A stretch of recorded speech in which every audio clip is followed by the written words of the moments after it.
Have you ever wondered who would win in an epic duel between Tanjiro, at the peak of his power, and Kokushibo, the most feared upper moon? It's a clash that would leave any Demon Slayer fan on the edge of their seat. If you want to discover the outcome of this epic confrontation, stick with me until the end. First, we need a neutral battlefield where neither has an advantage. How about the Infinity Castle? Despite being Nakeheim's domain, she didn't interfere in the fights between the Upper Moons and the Demon Slayers during the castle arc. The place is spacious enough for Tanjiro to move freely and use his breathing techniques at will. At the same time, Kokushibo wouldn't have to worry about the sunlight. Now that we have the perfect setting, let's delve into every detail of this legendary battle. Get ready for an analysis that will reveal who would truly emerge victorious in this showdown between Tanjiro and Kokushibo. So let's dive in. Let's explore each character's peak power. For Tanjiro, we consider his state during the battle against Muzan, without the severe injuries, like the damage to his eye. As for Kokushibo, the legendary swordsman Michikatsu Tsujikuni was at his peak when he fought the Hashira in the Infinity Castle. By that time, Michikatsu had trained for over 400 years, perfecting his moon breathing, making it the second strongest in history. Additionally, as a demon, he had access to the Demon Slayer Mark's abilities and the transparent world. With both characters at their peak abilities and powers, let's imagine what this epic confrontation would look like. Just like in the fight against Muzan, Tanjiro would face Kokushibo without fear or hesitation. He would feel only anger and resentment towards the demon. Tanjiro would likely know about Michikatsu's relationship with Yorichi and the regrets the moon-breathing user caused the first sun-breathing user. The confrontation would begin with Kokushibo testing Tanjiro to gauge the strength of his brother's small copy.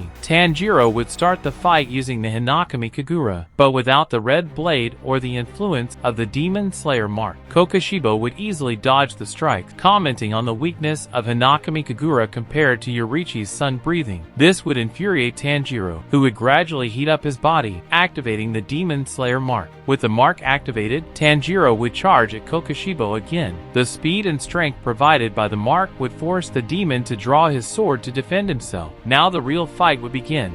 Kokushibo would try to strike Tanjiro with the first form of moon breathing, but Tanjiro, using the transparent world, would dodge the blow reflexively. Kokushibo would notice something strange, realizing it wasn't normal for a Slayer to dodge that attack. Tanjiro would then use the fifth form of Hinakami Kagura, aiming to hit one of the Upper Moon's arm. Kokushibo would defend himself with the second form of moon breathing, narrowly avoiding defeat. Before Tanjiro could react, Kokushibo would follow up with the third form of moon breathing. Tanjiro would dodge, focusing on his legs like Zenitsu, but still getting some cuts on his body. Tanjiro would then calm himself and remember his father's advice, fully entering the transparent world. Tanjiro would attack Kokushibo with the 10th form of Hinakami Kagura, creating a true spiral of flames. The Upper Moon would be startled and retreat, but would see his kimono being cut. Kokushibo would then decide to take the fight more seriously, trying to end it as quickly as possible, as his brother's copy was starting to irritate him. And so, the epic duel between Tanjiro and Kokushibo would continue, each giving their all in a confrontation that would test not only their skills, but also their wills and determination. Who would triumph? Only time and the battle could reveal. Let's imagine an epic battle between Tanjiro and Kokushibo, both at the peak of their power. As Tanjiro prepares to face his opponent, Kokushibo uses the 8th form of moon breathing, tripling the size of his sword in a surprise attack. Tanjiro, closely observing Kokushibo's muscle movement, immediately backs off, sensing the imminent danger. Even so, he doesn't escape completely, suffering a cut on his chest. Determined to end the fight, Kokushibo follows up with a 9th form, delivering vertical and horizontal slash. Tanjiro, with great difficulty, dodges the attacks thanks to the transparent world. After surviving this attack, Tanjiro decides it's time to use the 13th form of sun breathing, synchronizing all 12 previous forms. However, before he can start, Kokushibo surprises Tanjiro with a 10th form of moon breathing, an attack that would be fatal for most Slayers. Tanjiro then resorts to Hinakami Kagura, but instead of starting with the first form, he begins with the 6th, completely nullifying Kokushibo's attack. As the battle progresses, Tanjiro's sword starts turning into a red blade, fueled by his burning determination. Tanjiro advances on Kokushibo, executing the 7th, 8th, and 9th forms of Hinakami Kagura, narrowly missing Kokushibo's neck but managing to cut the demon's chest. In response, Kokushibo uses the 14th form of his breathing style, trying to push Tanjiro back. However, Tanjiro manages to cut off one of Kokushibo's arms with the 11th form of his breathing style. Irritated and irrational, Kokushibo uses his most powerful form, the 16th form of moon breathing. Tanjiro is forced to retreat with the 4th form before finishing Kokushibo with the 8th and 9th forms, ironically called Sunset. This final blow, in our theory, would extinguish the moon's light, ending the life of the only moon-breathing user. And now, to clear up a common question. How could Tanjiro not defeat Kokushibo alone? Let's explain. Even in the final battle against Muzan, who was weakened by the actions of Tamayo and Shinobu, he was still much stronger than Kokushibo. While cutting off Kokushibo's head would end him, with Muzan, the story is different. Muzan had at least 12 vital organs, and fought the entire organization of Slayers alone, subjugating almost everyone except Tanjiro. Tanjiro was the only Slayer who made the Demon King remember Yorichi. So, considering the difference in power, Tanjiro, even injured, would have defeated Kokushibo. And for you, who do you think would win this epic confrontation between the sun-breathing user and the moon-breathing user? I would love to hear your opinion here. That was the video. I hope you enjoyed it. With that said, see you next time.